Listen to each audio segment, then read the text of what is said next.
Bismillahirrahmanirrahim. Assalamualaikum. Bertemu lagi dengan sendiri atau diantarin. Semoga kita baik-baik saja dan semoga kita masuk surga. Amin. Sekarang masuk ke video. Fathul Bahri. Tentu saja kemungkinan tidak asing di telinga kita, terlebih bagi para orang-orang yang pernah mendengarnya. Disebutkan menurut informasi yang beredar bahwa Fathul Bahri adalah seorang tokoh masyarakat asal Praya, Nusa Tenggara Barat. Beliau lahir pada tanggal 31 Desember 1969. Dalam perjalanan hidupnya, beliau banyak berkecimpung di bidang sosial, keagamaan, olahraga dan kemanusiaan. Kemudian menurut informasi yang beredar bahwa beliau dikenal aktif memimpin berbagai organisasi yang bergerak di bidang pendidikan, keagamaan, olahraga, dan sosial kemasyarakatan. Beberapa organisasi yang pernah dan masih beliau pimpin antara lain Yayasan Nurul Iman, Yayasan Nurul Quran, Yayasan Manhalul Ulum, Lembaga Pengembangan Tilawatil Quran, Pengurus Cabang Nahdlatul Ulama Kabupaten Lombok Tengah, Palang Merah Indonesia Kabupaten Lombok Tengah, Persaudaraan Kempo Kabupaten Lombok Tengah, Asosiasi Sepak Bola Kabupaten Lombok Tengah, Asosiasi Provinsi Persatuan Sepak Bola Seluruh Indonesia Nusa Tenggara Barat, Barisan Pemuda Nusantara, dan Persatuan Judo Indonesia Nusa Tenggara Barat. Kemudian menurut informasi yang beredar bahwa kehidupan dan pengabdian Fathul Bahri banyak terpusat di daerah Praya, Kabupaten Lombok Tengah, Provinsi Nusa Tenggara Barat. Dari sinilah beliau tumbuh, berkarya dan mengabdi untuk masyarakat luas. Kemudian menurut informasi yang beredar bahwa sejak awal tahun 2000, beliau mulai aktif memimpin yayasan-yayasan pendidikan dan keagamaan. Pada tahun 2011, beliau terlibat dalam pengembangan tilawatil Quran. Tahun demi tahun berikutnya, beliau dipercaya memimpin berbagai organisasi sosial, olahraga, serta kemasyarakatan hingga saat ini. Kemudian menurut informasi yang beredar bahwa dorongan untuk berbuat dan mengabdi bagi masyarakat menjadi alasan utama Fathul Bahri aktif di berbagai bidang. Beliau melihat pentingnya pendidikan, keagamaan, olahraga, dan kemanusiaan sebagai fondasi dalam membangun masyarakat yang lebih baik. Kemudian menurut informasi yang beredar bahwa dengan dedikasi dan kerja keras, Fathul Bahri mengelola organisasi yang beliau pimpin secara konsisten. Beliau membangun kepercayaan, menggerakkan partisipasi masyarakat, serta menyalurkan energi kepemimpinan untuk menciptakan manfaat nyata dalam kehidupan sosial. Uraian lengkap dari berbagai sudut pandang. Dari sudut pandang pendidikan, keterlibatan Fathul Bahri dalam yayasan-yayasan pendidikan seperti Yayasan Nurul Iman, Yayasan Nurul Quran, dan Yayasan Manhalul Ulum menunjukkan kepeduliannya terhadap peningkatan mutu pendidikan masyarakat. Pendidikan yang beliau kembangkan bukan hanya formal, tetapi juga pendidikan berbasis keagamaan yang menanamkan nilai moral.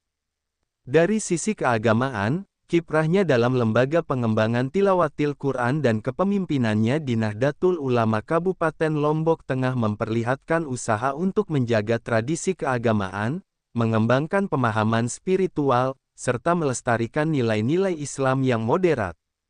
Dari aspek sosial kemanusiaan, keterlibatannya sebagai Ketua Palang Merah Indonesia Kabupaten Lombok Tengah menegaskan perannya dalam bidang kemanusiaan. Kegiatan ini mencerminkan kepeduliannya terhadap sesama, terutama dalam memberikan bantuan ketika bencana terjadi atau saat masyarakat membutuhkan uluran tangan.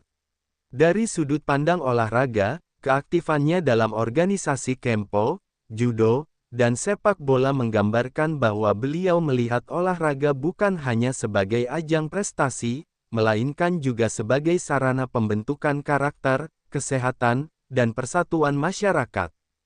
Secara keseluruhan, perjalanan hidup Fathul Bahri menunjukkan perpaduan antara kepemimpinan, dedikasi, dan konsistensi dalam membangun masyarakat di berbagai bidang. Beliau tidak hanya memimpin di satu sektor, melainkan berusaha merangkul banyak aspek kehidupan agar manfaatnya lebih luas. Pelajaran hidup dan nilai positif. Dari perjalanan hidup Fathul Bahri, terdapat sejumlah pelajaran yang bisa diambil, antara lain. Seperti ketekunan dalam pengabdian. Konsistensinya sejak awal tahun 2000 hingga sekarang menunjukkan bahwa pengabdian memerlukan kesabaran dan komitmen jangka panjang. Dan keseimbangan dalam kepemimpinan, beliau tidak hanya berfokus pada satu bidang, tetapi juga merangkul pendidikan, keagamaan, sosial, kemanusiaan, dan olahraga. Hal ini mengajarkan pentingnya keseimbangan hidup dan kepedulian terhadap sesama. Peran aktifnya dalam Palang Merah Indonesia menjadi teladan bagaimana kepemimpinan seharusnya menempatkan kemanusiaan di atas kepentingan pribadi. Dan pentingnya peran olahraga dan pendidikan, beliau mengajarkan bahwa olahraga dan pendidikan adalah pilar penting dalam membentuk generasi muda yang kuat, sehat dan berkarakter. Sumber referensi Google Chrome dan ChatGPT.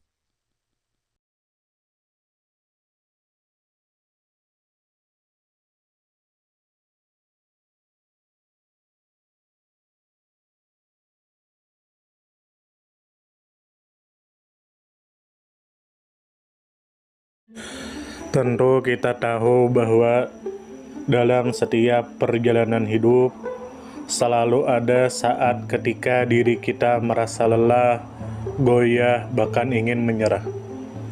Namun di balik setiap perintangan tersembunyi peluang untuk tumbuh dan menguatkan diri kita.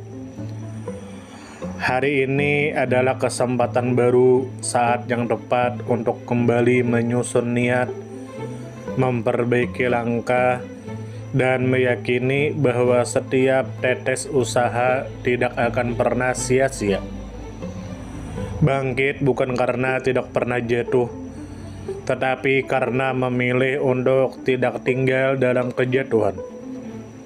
Teruslah melangkah meski perlahan, karena selangkah lebih dekat adalah lebih baik daripada diam dalam keraguan. Ya Allah, ya Tuhan kami yang Maha Pengasih lagi Maha Penyayang, jadikanlah hidup kami ini sebagai ladang amal yang penuh berkah. Berikan kekuatan untuk terus menebar kebaikan di dunia.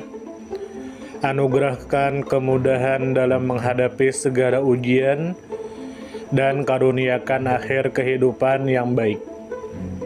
Lindungi diri kami dan keluarga dan fitnah dunia yang menipu. Jadikanlah akhirat kami sebagai tempat peristirahatan terbaik, dan masukkanlah kami ke dalam surga-Mu bersama orang-orang yang Engkau cintai, serta jauhkan kami dari siksa api neraka dan kemurkaan-Mu yang tak tertahankan. Kepada setiap orang yang pernah hadir dalam perjalanan ini, terima kasih atas waktu, kebaikan, dukungan, bahkan teguran. Maafkan atas setiap kata yang menyakiti, sikap yang mengecewakan, atau hati yang mungkin belum sepenuhnya mampu menjaga. Manusia tidak pernah sempurna, namun ketulusan untuk tetap terus belajar dan memperbaiki diri tidak akan pernah padam. Tentu kita tahu bahwa kebaikan tidak selalu datang dalam bentuk besar. Terkadang senyum kecil yang tulus, tangan yang ringan membantu, atau telinga yang mau mendengarkan sudah cukup untuk mengubah hari seseorang menjadi lebih bermakna. Jangan pernah kita menyepelekan kebaikan sekecil apapun, karena bisa jadi satu perbuatan kecil bisa menjadi rahmat Allah turun. Tentu kita tahu menjadi pribadi yang baik bukan berarti tanpa celah, namun menjadi pribadi yang senantiasa sadar dan ingin terus memperbaiki diri. Kebaikan itu menular, dan siapapun yang menanamkan kebaikan akan menuai kebahagiaan meski tak selalu terlihat oleh mata. Dunia membutuhkan lebih banyak hati yang lembut, tangan yang menguatkan, dan jiwa yang peduli. Semoga usaha yang dilakukan bernilai ibadah.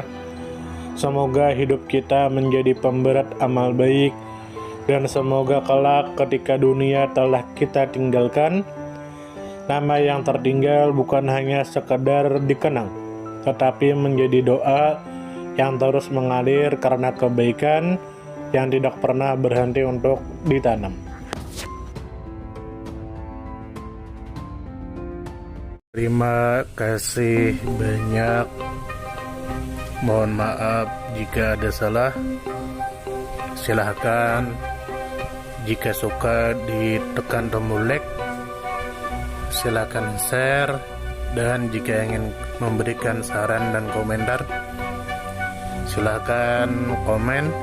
Semoga kita baik-baik saja, semoga kita masuk surga. Wassalamualaikum warahmatullahi wabarakatuh.